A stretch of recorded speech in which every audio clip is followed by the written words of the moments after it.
आज हामी छौँ केराबारीमा। दिउँसोको 1 बजे हामी निस्क्यौँ बादल हेर्दै केराबारीतर्फ। हामी अलिक गोरो भएको थियौँ नि त, अनि फेरि कालो हुन लाग्यौँ हामी यस्तो घाममा डुल्नलाई। लगभग 20 to 25 मिनटपछि हामी त्यहाँ पनि पुग्यौँ। त्यहाँ पुग्न साथ हामी एउटा होटलमा बस्यौँ अनि त्यसपछि हामीले केही खानेकुराहरू अर्डर गऱ्यौँ। अर्डर गरेको केही बेरपछि हाम्रो अर्डर्सहरू पनि आयो। मलाई चाहिँ यो ठाउँको प्राइसहरू एफोर्डेबल नै लाग्यो as compare to other places. Rajan यहाँ छ, यहाँ सलिन्छ, यहाँ म छु। हाम्रो फुड हामी 3 जनाबाटै यो सबै कुरा ग्रहण भइसकेपछि हाम्रो बडीमा 0 देखि 65% चार्ज भयो। अझै माथि केराबारीको पहाडतिर गर्मी लाग्छ नि त, पसिना निस्किन्छ, त्यही भएर चाहिँ टिस्युको ब्याकअप देखाइदिएको केटा हो। अनि त्यही हो, अहिले अझै माथि जान्छौँ थोरै, अनि त्यसपछि तल आउँछौँ। यस्तो पहाड चढ्दैछौँ हामी। हेर्दा चाहिँ क्यामेरामा त्यस्तो भर्टिकल देखेको छैन होला, तर हामी अलिकति धेरै नै माथि आएको छौँ। हेर्नु होला भ्यू।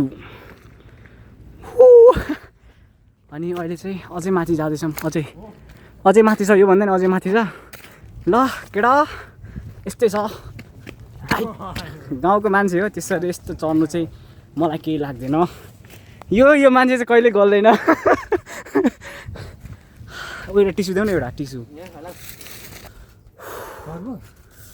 कहाँ छौ सर्पो? हिँड्न के हुँदैन त्यो अन्धो सर्पो। कहाँ छ अन्धो सर्पो? अन्धो सर्पो पनि हुन्छ यहाँबाट, पुरै देखिँदो रहेछ नि त। अनि उयो चल्ने पनि बरु अहिले उयो पुल पनि। Wow,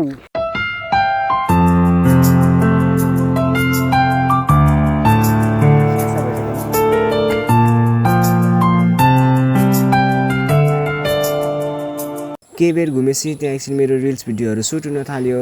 as a content creator I have to update my every moment.